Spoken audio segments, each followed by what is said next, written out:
साधना पथ भाग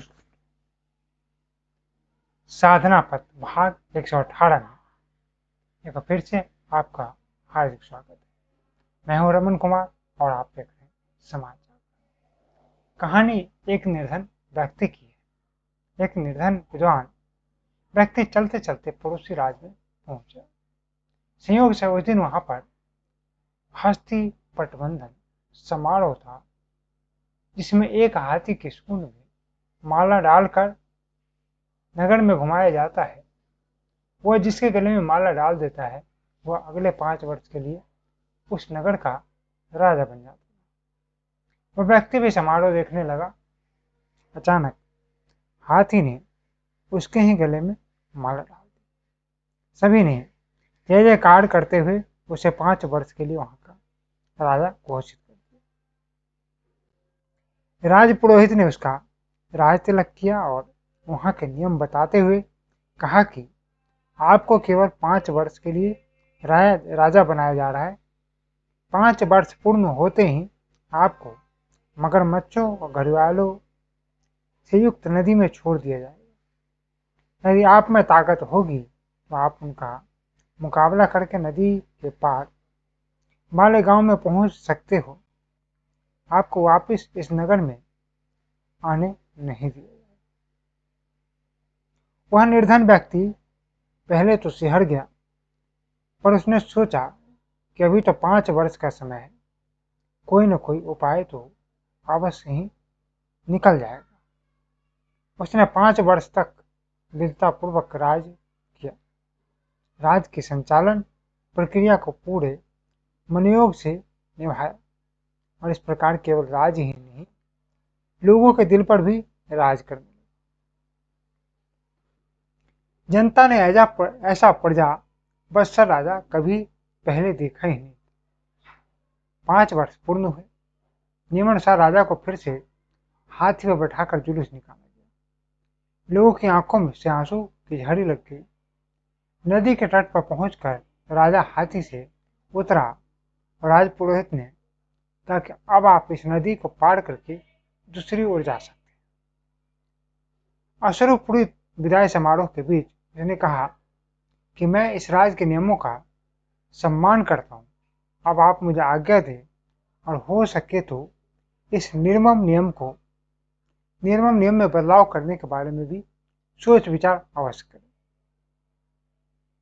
जैसे ही राजा ने नदी की ओर कदम बढ़ाए, लोगों ने अपनी सजल आंखों से को ऊपर उठाया। जानते हो ऐसा क्या था, जिसे देखकर वे खुशी से नाचने लगे।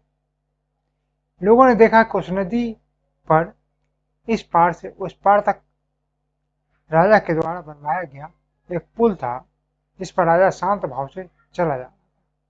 नदी के उस पार वाले गांव सुंदर से गांव की ओर। ऐसा क्या है? क्या ऐसा ही कुछ हमारे साथ भी घटित हो रहा है? क्या हम भी उसी राजा की तरह हैं जिसे 5 साल का समय दिया गया है? हमें भी कुछ इसी तरह से कुछ समय के लिए श्वासों की संपत्ति देकर इस अमूल्य जीवन की बागडोर सौंपी गई है।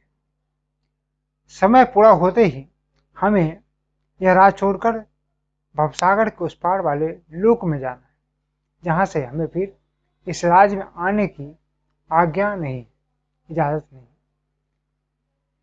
यदि हमने धर्म ध्यान का पुल नहीं बनाया तो हमें भी मगरमच्छों घड़ियालों से युक्त नरकों में डाल दिए जाएंगे और उसका ग्रास बन जाएंगे।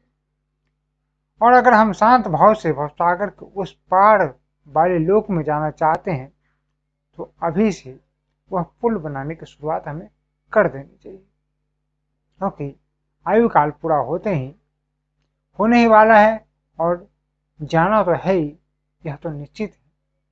और परम सत्य है कि हर किसी को जाना है।